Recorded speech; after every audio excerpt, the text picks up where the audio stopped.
Assalamualaikum warahmatullahi wabarakatuh. Hello everyone. Kenalin, aku Ima Rahmatulail, mahasantri, mahasiswa dan santri di salah satu pondok pesantren dan kampus di kota Madiun. Sebelumnya aku gak pernah bikin podcast kayak gini, but karena aku dapat tugas buat bikin podcast, so I just wanna tell about something beside me. Gak beside me lagi sebenarnya, karena ini udah aku lakuin bertahun-tahun dan aku terlibat di dalamnya.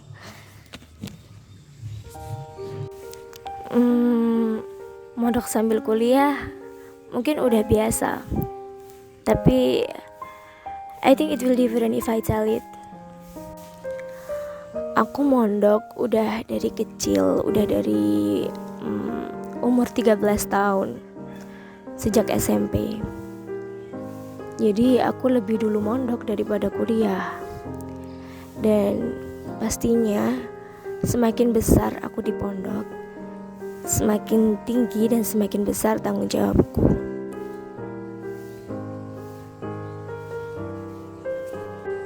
Hidup di pondok bikin aku harus bisa menyesuaikan diri antara hidup di dalam pesantren dan di luar pesantren.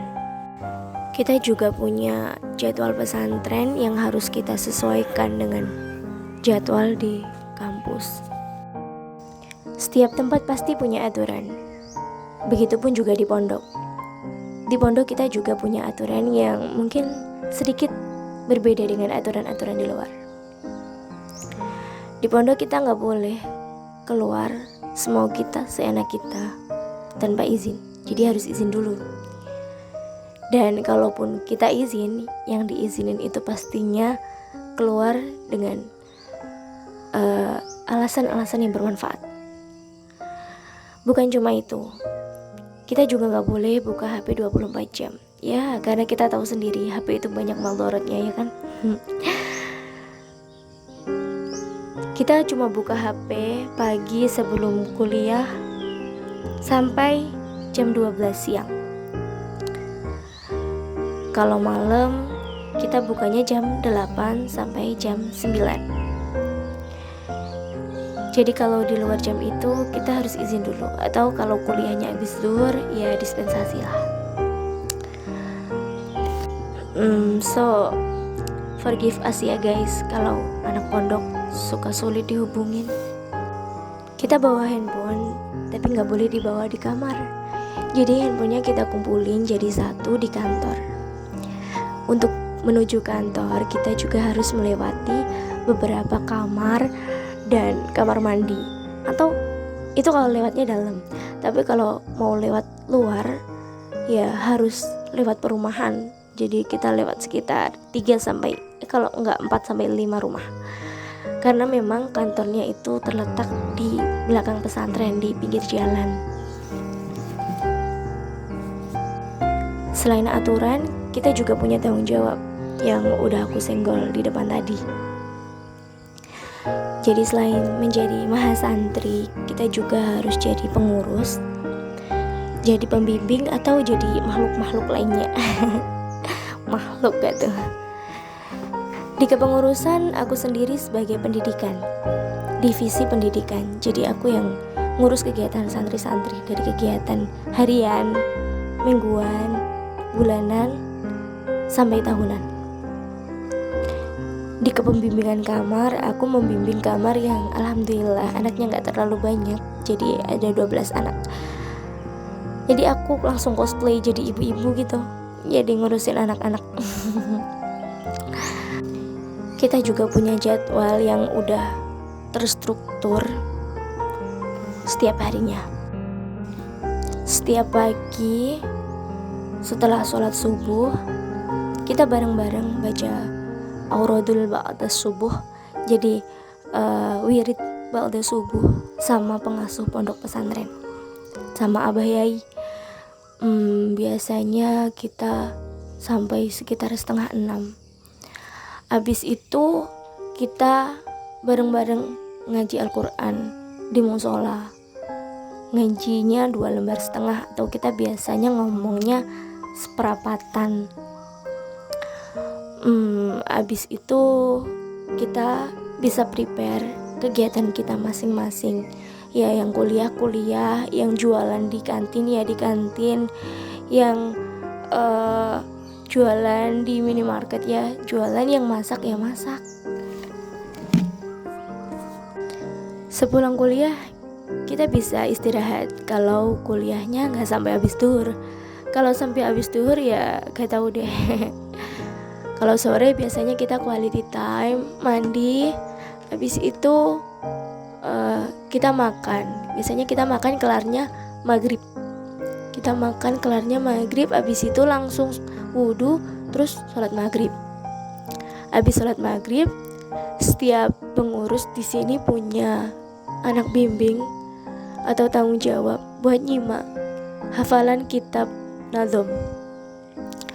Nadhom itu adalah susunan syair atau kumpulan syair yang disusun dalam bahasa Arab. Dan nadhom-nadhom yang kita ambil ini adalah nadhom-nadhom kitab Nahwu. Nahwu itu adalah cara bagaimana untuk menyusun bahasa Arab hingga bahasa Arab syair. Bukan cuma itu, Nahwu itu manfaatnya ada untuk biar kita bisa membaca tulisan Arab tanpa harokat, membaca Al-Quran atau membaca kitab-kitab gundul. Di dalam kitab-kitab Nadhom Nahwu juga terdapat banyak sekali pembelajaran tentang agama Islam, baik ada fikih, hadis, dan lain-lain, atau mungkin ilmu-ilmu hidup di dalamnya. Nah, di situ kita nyimak hafalan Nadhom. Waktu nyimak hafalan Nadhomnya, kelarnya biasanya sampai azan Isya. Jadi habis itu kita bisa sholat Isya berjamaah di musola. Habis Isya kita punya tanggung jawab masing-masing buat nyimak sorokan. Yang tahfidz ya nyimak setorannya anak tahfidz bil ghaib, yang non tahfidz ya nyimak sorogan. Sorogan itu baca Al-Quran satu persatu gitu. Itu sampai pukul 9. Jadi kalau ya gitu. Terus abis itu kita ngajar ekstra. Ya, kita punya tanggungan ngajar ekstra masing-masing pukul 9. Itu untuk yang ngajar. Kalau yang gak ngajar biasanya ngaji kitab Ihya Ulumuddin bareng sama Abah Yai. Lah, tadi katanya buka HP-nya kalau malam jam 8 sampai jam 9. Iya, buka HP-nya jam 8 sampai jam 9. Jam 9-nya kita ngawas sama Abah Yai. Kalau Abah Yai gak ngawas, kita baru bisa buka HP jam 9 sampai jam 10 ke papa. Tapi kalau ngawas, ya kita ngawas. Kita gak buka HP kalau malam. Untuk ngerjain tugas-tugas, kita sebagai mahasiswa harus nunggu pondok emang bener-bener udah kelar kegiatannya. Kenapa kayak gitu ya?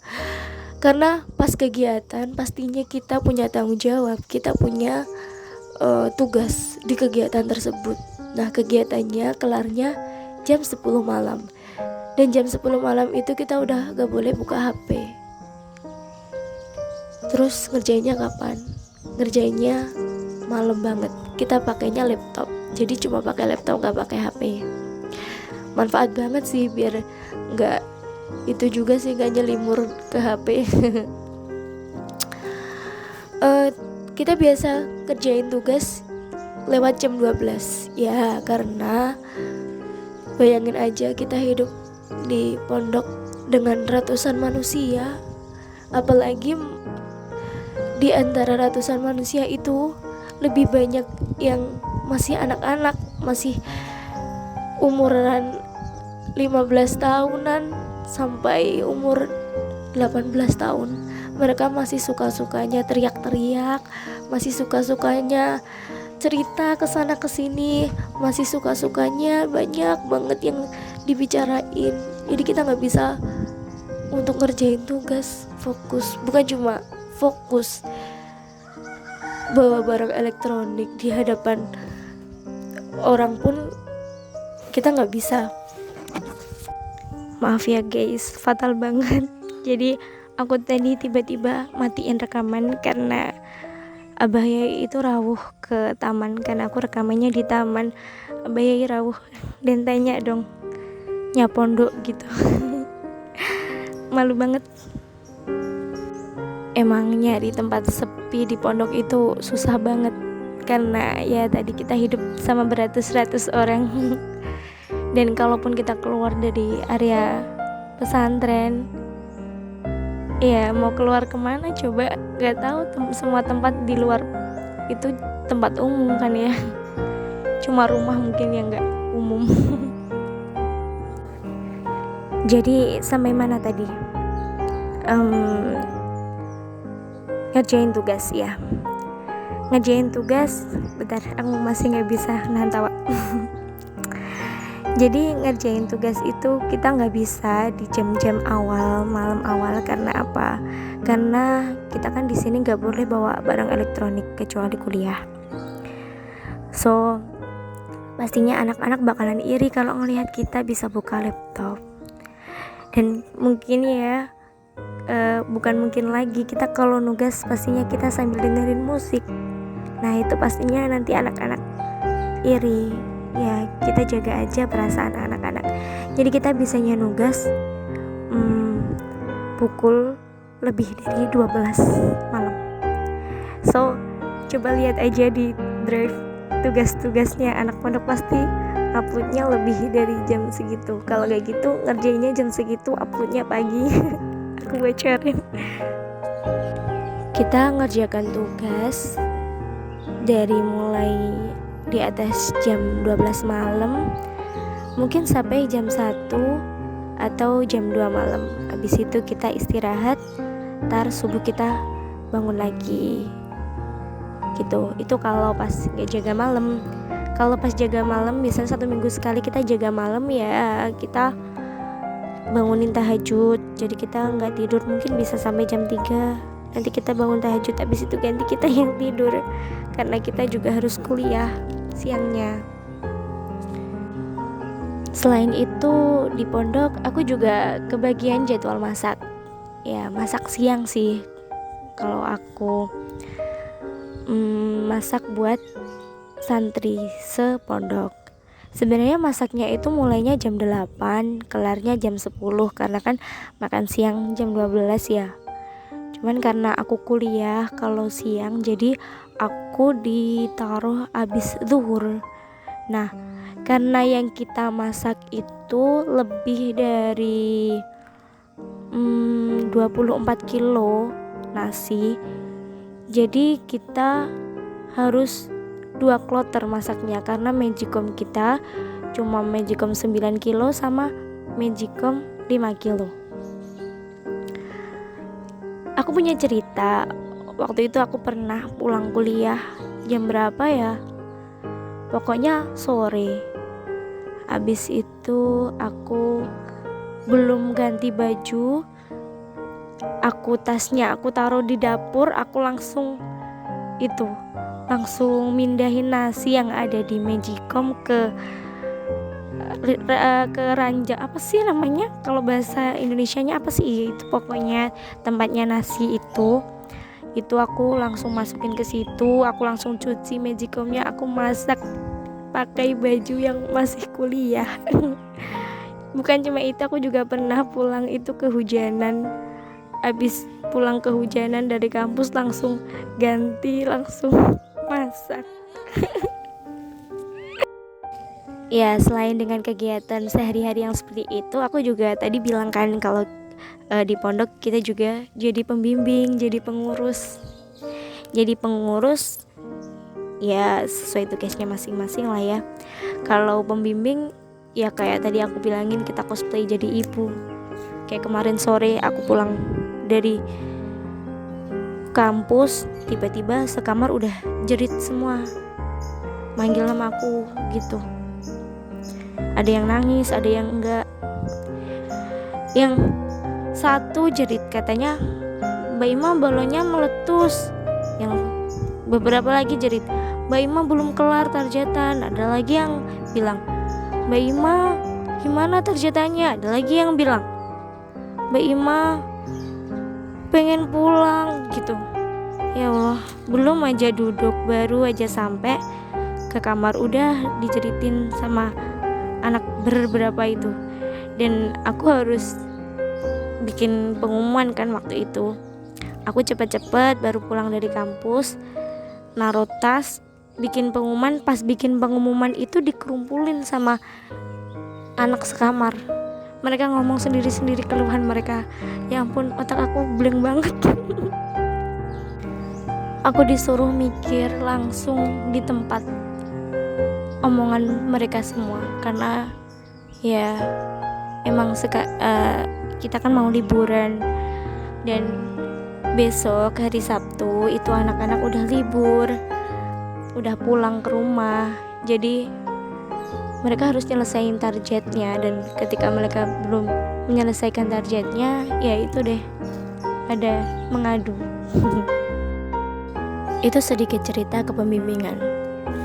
Kalau kepengurusan ya tahulah ya, sebagai pendidikan ngurus kegiatan pesantren tuh kayak gimana. Dari kemarin juga gitu, aku dicariin sama anak-anak, katanya mau minta tanda tangan. Ya memang targetan mereka, sebagian tanda tangannya ke aku sih.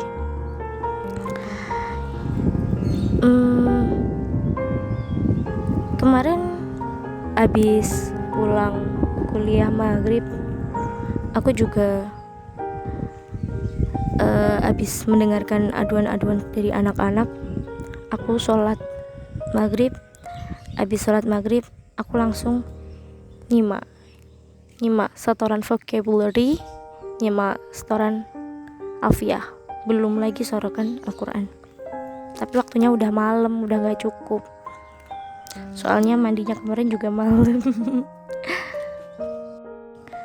Malamnya aku jaga pondok, jaga malam, ronda. Pagi juga gitu, abis wiridan sama Abah Yai, tiba-tiba disamperin sama anak-anak, Mbak Imara badai setoran gitu kalau bahasa Jawanya, artinya mau setoran. Dia mau setoran targetannya yang belum kelar. Ya emang ngebet banget sih, karena Sabtu ini mereka harus pulang dengan menyelesaikan target. Kalau enggak ya enggak pulang, alias pulangnya mundur. Mondok sambil kuliah, aku pikir lumayan brutal sih. Kita udah gak peduli sama makan, karena kalau pagi kita punya tanggung jawab masing-masing. Kita juga udah gak sarapan. Kalau siang di kampus kita suka gak jajan, karena pulangnya aja jajannya gitu. Jadi abis duhur, atau mungkin pas duhur, atau pokoknya pas pulang dari kampus kita baru makan. Nah itu makan sarapannya kita. Kalau sore ya tadi maghrib tadi, aku sih salut sama teman-teman. Soal makan, mereka itu udah gak mikirin lauk. Bukan lagi tentang lauk seadanya, tapi tentang gak punya lauk. Mereka udah biasa kayak gitu. Ya, kalau pagi biasanya lauknya udah habis di anak-anak. Ya, tapi kalau pagi pun kita juga sibuk. Kalau siang kita gak makan di pondok. Kalau sore kita juga udah kehabisan lauk. Jadi mungkin kita bisa beli di luar pas sambil pulang kuliah, atau kalau nggak beli ya udah di pondok. Kalau adanya kerupuk ya makan aja pakai kerupuk. Kalau masalah makan sih biasa menurutku. Kalau masalah itu sih tempat makannya sih, karena di pondok ini orangnya tetap tetap ya, mungkin kalau ada yang keluar cuma 1-2,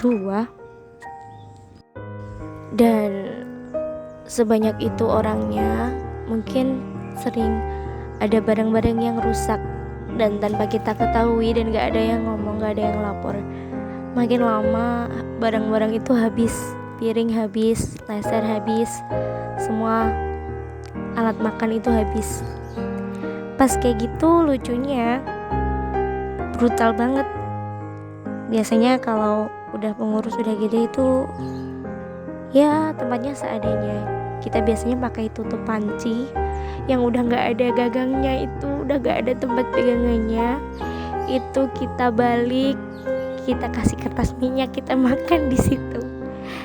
Ya itu udah jadi apa ya, malahan udah jadi alat makan sehari-hari sih. Jadi udah biasa. Kalau lebih parah lagi udah gak ada tutup panci. Jadi kita pakainya kresek, kantong plastik maksudnya. Tapi yang baru ya, warnanya juga yang putih, bukan yang warna hitam. Sambil makan kita gak lupa forum group discussion. Jadi kita sambil sharing masalah ngampus kita, masalah anak-anak bimbing kita, masalah kepengurusan kita, atau hal-hal yang lainnya. Ya kita sebagai obat penat kita lah, sebagai curahan hati kita. Siapa yang mau mendengarkan suara kita lagi kalau bukan teman kita di pondok? Apalagi kalau pas ada acara. Ya kalau acaranya kecil sih ya lumayan enak sih, tapi ya kecil-kecilnya yang diurus ratusan orang. Gak ada kondangan 50 orang kalau di pondok. Kalau besar ya makin riuh lagi. Kita harus mempersiapkan acara sebaik mungkin, karena selain para ulama yang kita undang, kita juga undang umara, kita undang gubernur, wali kota, pejabat, kita undang dandim, apalah banyak banget waktu itu. Sampai penghormatannya aja ada 15 dari rektor-rektor kampus yang tempatnya anak-anak santri kuliah juga diundang. Jadi ya riuh banget. Harus bikin acara dengan gede gitu, sambil koordinasi sama IO, sama petugasnya Pemkot apa itu ya. Itu kalau pas ada acara, kita siangnya ngampus, ba'da duhur kita harus cosplay jadi Spiderman yang siap ngapain aja sampai malam, sampai pagi lagi. Bercanda kayak balagoh banget, terlalu berlebihan ya. Ya gitu sih ceritanya mondok sambil kuliah. Brutal banget emang. Tapi dari kebrutalan itu aku ngambil banyak pelajaran. Di situ ada kita diajarin tawakal. Jadi kita bisa pasrah kepada Tuhan, kepada Allah. Bagaimana hidup kita. Kita tidak terlalu mengkhawatirkan hidup kita. Bukan mengabaikan, bukan menyepelekan. Seperti makan tadi, ya udah, rezeki itu Tuhan yang ngasih. Kita suka aja udah punya Tuhan yang maha pemberi rezeki, kita senang aja dan kita pasrah rezeki kita. Dan akhirnya kita juga masih bisa hidup bertahun-tahun di pondok. Nggak ada tempat makan, ya kita tetap bisa makan gitu. Ada banyak pelajaran yang aku ambil dari pesantren ini, apalagi dari Abah Yai. Kalau ngomongin Abah Yai udahlah, bawaannya pengen nangis, karena pelajaran terbesar itu ada di beliau. Semua pelajaran terbesar. Ya mondok sambil kuliah gitu tadi sih. Jadi mahasantri, sebelah sisi harus jadi mahasiswa dan sebelah sisi harus jadi santri. Ya, tapi aku seneng banget bisa jadi mahasantri, karena ini memicu adrenalin banget. Lucu banget kisah hidup ini. Ya, meskipun maaf ya guys, mungkin kita yang dari pondok sering nyusahin ya, tapi kita sebenarnya juga sudah berusaha semaksimal mungkin kayak dokter Indosiar. Ya gitulah pokoknya. Mungkin nanti kalau ada yang pengen mondok dan denger ini, jangan takut atau jangan gimana ya jangan gimana. Mondok itu tak seburuk yang dibayangkan kok kalau udah dijalani. Ada banyak keindahan, ada banyak kehidupan yang bisa kita temukan. Kita bisa hidup dengan seseorang yang bukan darah daging kita, bukan saudara kita, bersamaan setiap hari dengan beratus-ratus orang, tapi sedikit sekali pertengkaran, bahkan bisa dibilang tak ada. Karena apa? Karena ilmu yang diajarkan di pesantren tadi mengajarkan kita untuk bagaimana menjadi orang baik, bagaimana agar tidak menyakiti hati orang. Ya walaupun kita masih sering menyakiti hati orang, mungkin di luar kesengajaan kita gitu. So, if you want to go to the boarding school, don't afraid, okay? Niatnya sih tadi podcast cerita, tapi kenapa jadinya kebawa perasaan gini, keinget semua keindahan di alam pesantren ya. Gak tahu sampai kapan aku bakal ngalamin ini semua. Udah 8 tahun aku di pondok dan gak tahu sampai kapan lagi. Ya semoga apa yang aku ucapkan tadi semuanya will be useful in our life in this world and hereafter.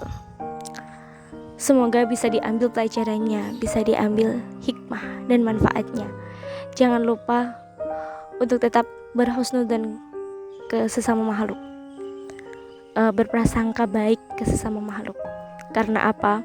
Berprasangka baik itu tetaplah menjadi baik, tetaplah menjadi benar meskipun salah. Namun berprasangka buruk kepada orang lain itu pun tetap salah, walaupun nanti endingnya bakal bener prasangkanya gitu. That's all my podcast. Thank you udah dengerin ya guys. Thanks for your nice attention. Itu aja. Semoga kalian semua sukses dengan cerita kalian masing-masing. Sampai jumpa. Wassalamualaikum warahmatullahi wabarakatuh.